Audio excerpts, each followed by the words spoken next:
What's up, guys? Welcome to the Stats Free Sports channel. No intro for this video. Let's get right into it, guys. I want to discuss Caitlin Clark and her potential other offers that she turned down. Talk about those as well as the Nike deal that she did take, which was 8 years, $28 million. So let's get into it, guys. So before I get into the deal I believe she should have took, in my personal opinion, and let me say this before I start. This is no shot at her. This is no knock at her. This is not me being a know-it-all. This is giving my opinion, my viewpoint on what I would have done. But look, I would have took any of these deals. Don't get it twisted. If they present me this deal right now, I'm selling everything to go sign with Nike and one of those brands, Puma, whatever, for whatever amount of money that they want. So there's not being me being pompous, nothing like that. They're just giving my opinion, my viewpoint. But some people can take it as, oh, you're being negative, you're downing her. No, look, 8 years, 28 million. Give me that deal. I'm signing me and my family's, everybody's name. You get everybody rights. No doubt about it. But, I was going to give my viewpoint on it. So let's get into it, guys.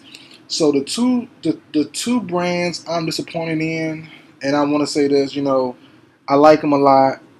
But, man, Puma and Adidas, those two brands really disappointed me because Caitlin Clark, she can be someone that spearheads the growth of the WNBA. No doubt about it. People are behind her. They have been for a while now.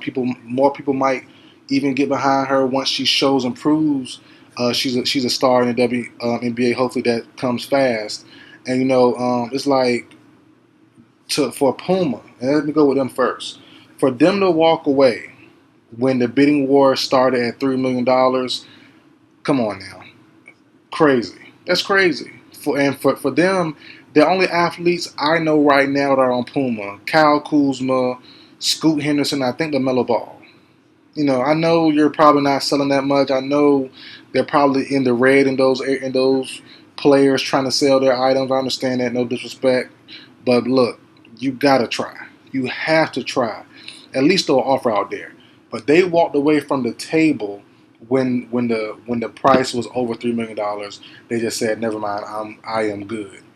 Then Adidas, the low ball of the century, they put out 4 years, $6 million. That's wild. That is that is wild in my opinion.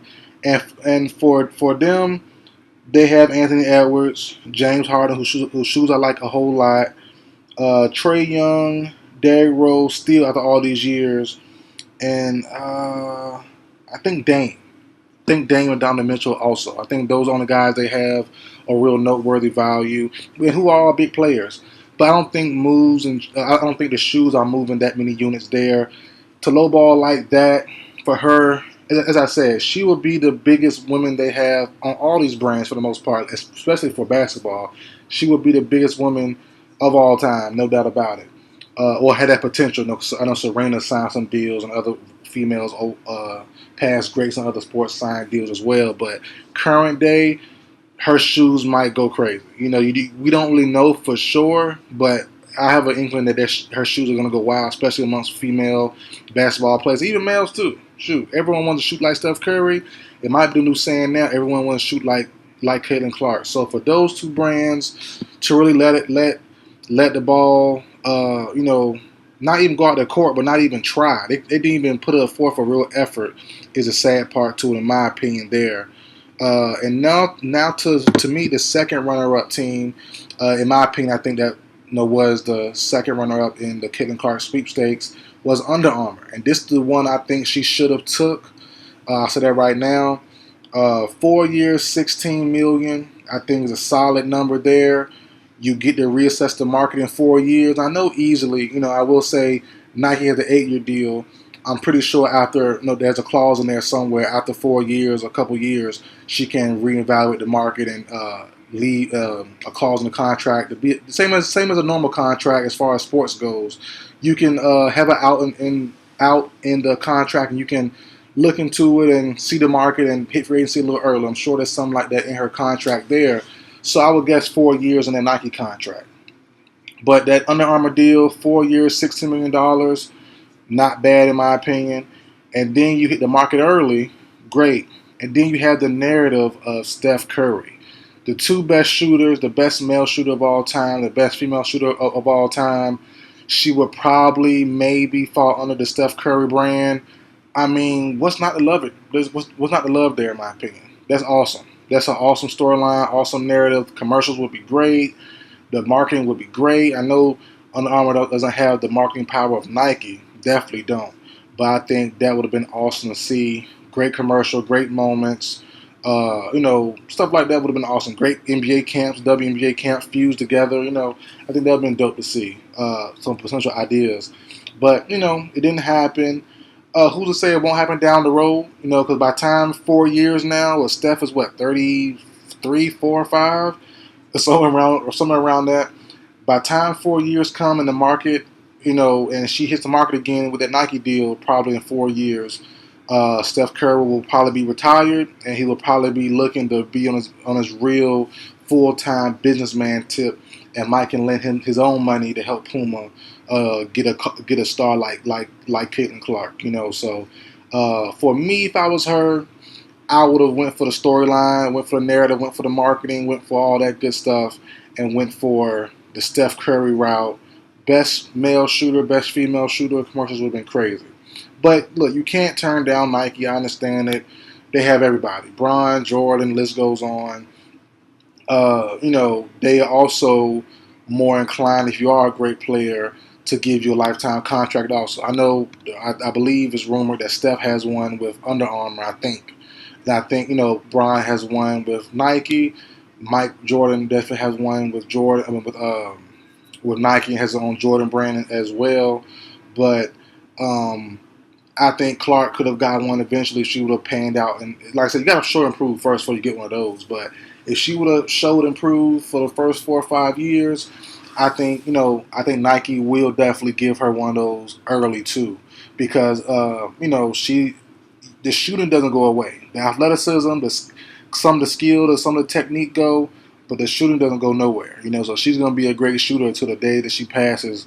Lord willing, be a long time from now. So she's going to be a shooter forever, and I think she will have a long WNBA career if she wants it, and I think she'll be relevant as long as she wants as well, because as much as the game progresses, she will be all the old heads, not say old heads, excuse me, all the bricklayers and the older players, the veterans, the guys and the girls, the women that started the WNBA long time ago, they will be the ones that get the credit from the analysts. But as far as current day players, current day coaches, current day fans, those people will lend the credit to Caitlin Clark. So she will always, if that rumored or potential rise of WNBA fans and fandom and stuff like that does come, she will get that praise. Not the OG vets, Lisa Leslie's, all those ladies, Swoops, Cheryl Swoops, and all those people.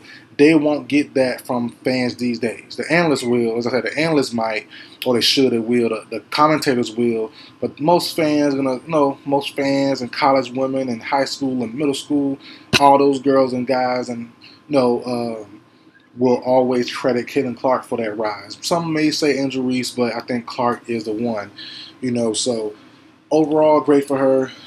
She gets the bag. I'm guessing now that she got this contract, she probably won't go all the way or even consider doing the Big Three, the Ice Cube League. I think he offered, I can't remember now, 4 years or something and $20 million, something like that. There's no need now with Nike offering you this much, 8 years, $28 million. Once your off season is done, you don't gotta go play overseas nowhere. You're good, chill, relax. Do your little camps. You don't gotta pick up the ball like some women do. They have to go overseas and play ball and make more money and be active kind of all year round. I believe Caitlin Clark will not have to unless she wants to. So that's a blessing there for her to have that big contract that most women don't get. Because I know Asia Wilson has one from the Las Vegas Aces, probably the best player overall, the best player in WNBA right now. But I'm pretty sure her contract isn't that big. Clark's name is ringing bells right now, and that's something to definitely capitalize on if you're her. So 8 years, $28 million, I get it. But in the short run, it's very similar to the Under Armour deal. I think it's going to be a 4-year deal, and if she pans out, they're going to reevaluate it anyway. So, I think the Under Armour deal would have been cool for the first 4, and then you turn back around if you want to. Nike brings you a super crazy big contract after the 4 years done with Under Armour. If you want to leave, and then you sign with Nike, once you're in the WNBA 4 or 5 years, I think that'll be solid move if that were to happen. But if it was the 5th, we will all be drunk. It is what it is. So that's it for the video, guys. Like, share, comment, subscribe. I will see you guys next time.